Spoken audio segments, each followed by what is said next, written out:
Être inscrit au patrimoine mondial de l'UNESCO, c'est bien, mais est-ce que ça sert à quelque chose? Réponse tout à l'heure dans Mise au point.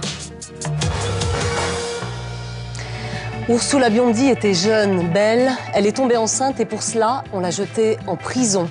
Une histoire parmi des milliers d'autres d'anciens détenus administratifs que la Suisse a cachés pendant des années.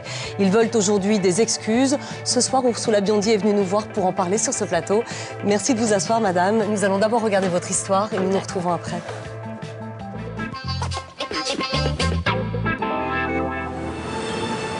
« 1967, c'était une autre époque. L'ordre social était respecté, on obéissait à ses parents, on se disait oui, avant de faire des enfants. Oui. Déjà pourtant soufflait un certain vent de liberté, mais 68 n'était pas loin, la libération des mœurs faisait son chemin. Mais Zurich, ce n'était pas Woodstock. Ursula Biondi avait 17 ans et des grands yeux pour dévorer la vie. Trop belle et surtout trop rebelle pour ses parents.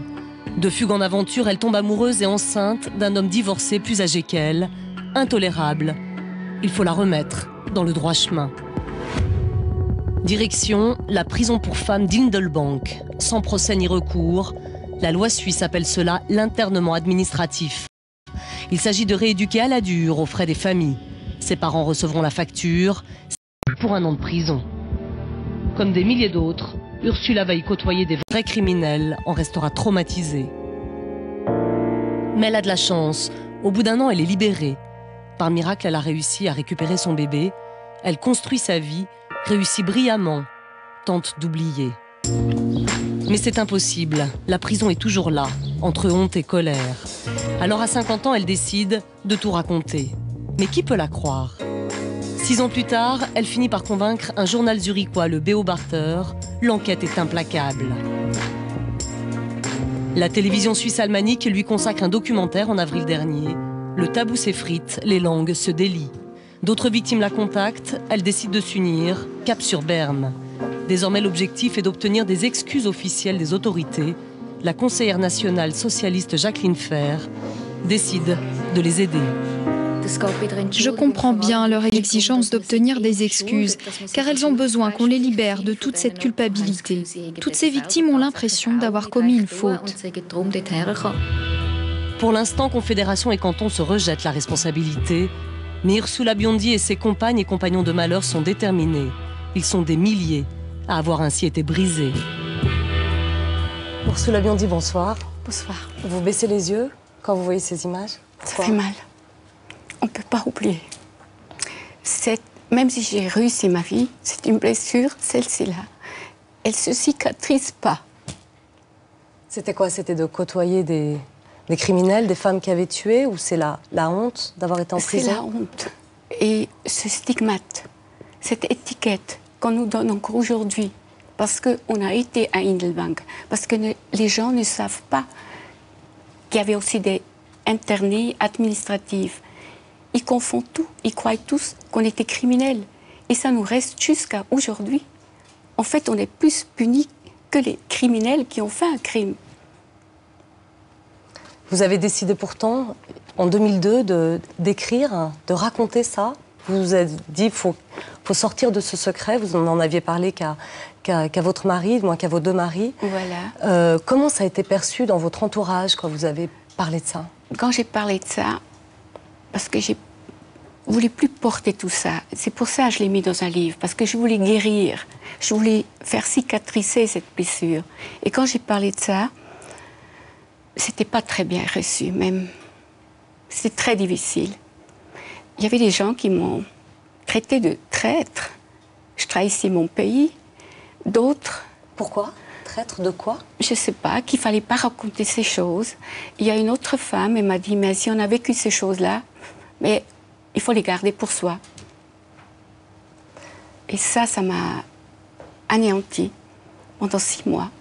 Et comme je suis battante, je me laisse pas faire. Je me suis dit, non, maintenant, je vais prendre tout mon dossier et je vais aller voir le Beobachter Dominique Strebel.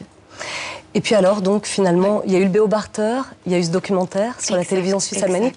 Et puis alors, il y a d'autres femmes qui vous ont contacté parce que ce qui vous est arrivé, c'est arrivé à des milliers de femmes et d'hommes. Exact. Il y a eu des cas encore plus dramatiques que vous, si je peux me permettre. Vous me parlez de cette femme qui n'a encore jamais retrouvé son enfant. Oui, j'ai ma meilleure copine qui était là-dedans. On lui avait pris son enfant avant qu'elle est rentrée à Hindelbank. Et elle tellement été déprimée, elle a tout cassé dans une maison pour maman. Et quand on lui avait pris son bien, on l'a mis là-dedans, donc, parce qu'on a dit on peut la briser ici, elle va se calmer pour finir. Et ça, c'était quelque chose, c'était incroyable. Et cette femme, je l'ai vue après 40 ans, elle cherche toujours son Thomas. Il est du 1966. Elle l'a jamais revu. Jamais retrouvé son enfant. Jamais. C'était en Suisse que ça se passait, ça. Oui, et ça m'est failli arriver.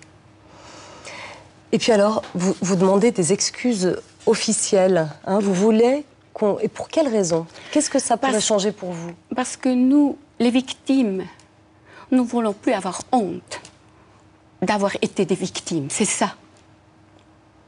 On ne veut plus souffrir comme ça. On veut que notre plaie se cicatrise enfin. On ne veut plus faire semblant, comme s'il n'y avait rien été. Et on veut aussi que cette excuse, ce n'est pas seulement pour nous les victimes, c'est aussi pour notre famille, c'est pour notre entourage qui nous aime, nos amis. C'est ça. C'est très important. Vous arrivez à comprendre pour quelles raisons, dans ces années-là, c'est arrivé jusqu'en 1981. Depuis 1980, ce n'est plus possible, mais c'est arrivé jusqu'en 1981. Vous arrivez à comprendre pourquoi, en Suisse, on décidait comme ça d'interner des gens sans raison, qui n'avaient rien commis? Je ne peux pas comprendre encore aujourd'hui. Pour moi, c'est un système arbitraire, scandaleux et indigne pour un État de droit comme la Suisse. Un système de rééducation par la force. Oui, exact. En faisant côtoyer des criminels. Il se trouve qu'on a cherché en Suisse romande à voir s'il y avait des cas, on n'a pas trouvé. Sans doute qu'il y en a certains qui vont se révéler peut-être après cette émission ce soir. Par contre, on est tombé sur un documentaire fait par Temps Présent, 1970, par Alain Tanner. On va regarder un extrait maintenant, on va tout de suite voir comment un préfet justifiait justement les détentions comme ça, détentions administratives, comment on arrêtait des gens. Pour quelles raisons, sur quels motifs? On regarde. On n'a pas le droit en Suisse d'être fainéant. J'ajoute qu'il y a encore l'inconduite, n'est-ce pas? Mais l'inconduite habituelle et la fainéantise habituelle. Il y a donc, au fond, 3 conditions pour que l'on puisse prendre une décision en matière administrative. Il faut que ces personnes s'adonnent à l'inconduite ou à la fainéantise, qu'elles s'y adonnent habituellement, et que, s'adonnant habituellement à la fainéantise ou à l'inconduite, elles compromettent par ce fait même la santé et la sécurité publique. Qu'est-ce que vous ressentez quand vous entendez ça? Ça concernait les hommes, ça, hein? J'ai des nausées. Ça me donne des nausées, tout simplement. C'est tellement hypocrite. Donc alors pour les hommes, la fainéantise, ou l'inconduite, ou l'alcoolisme pouvaient mener comme ça à la prison sans jugement, sans l'intervention d'un juge, sans recours surtout. Pour les femmes, c'était souvent plutôt la liberté, notamment la liberté sexuelle. Exact. Est-ce que ça touchait, est-ce que vous arrivez à savoir si ça touchait seulement certains milieux? Vous veniez d'un milieu assez populaire? Plutôt la classe ouvrière. Et moi, je viens de la classe ouvrière. Donc je suis très fière aujourd'hui. Et pour quelle raison, à votre avis, ça touchait la classe ouvrière?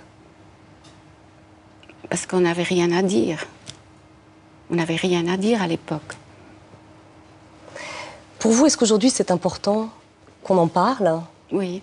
Pour, d'une part, sortir justement du secret et puis de la honte qui peut entourer ce secret. Mais est-ce que vous avez peur que ça puisse se reproduire? Est-ce que vous pensez que c'est pour ça qu'il faut en parler? Je suis presque sûre et certain, ça va se reproduire. Et peut-être sous une forme plus subtile. Et ce système arbitraire va avoir un autre nom.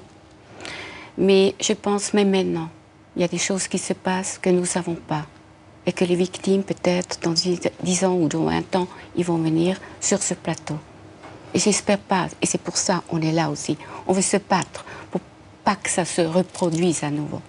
Là où vous vivez, à Zurich aujourd'hui, vous sentez un climat qui fait qu'on pourrait sentir que des choses comme ça, on pourrait tout d'un coup dénoncer des gens dans la rue, puis... Pas toujours. Des fois, il y a des jours, oui. Et il y a des jours, non. Il faut voir à l'avenir. En tout cas, Ursula Biondi, je vous remercie beaucoup d'être venue témoigner sur ce plateau. On va suivre, bien sûr, votre combat que vous menez. Et je vous souhaite bon retour à Zurich. Merci beaucoup.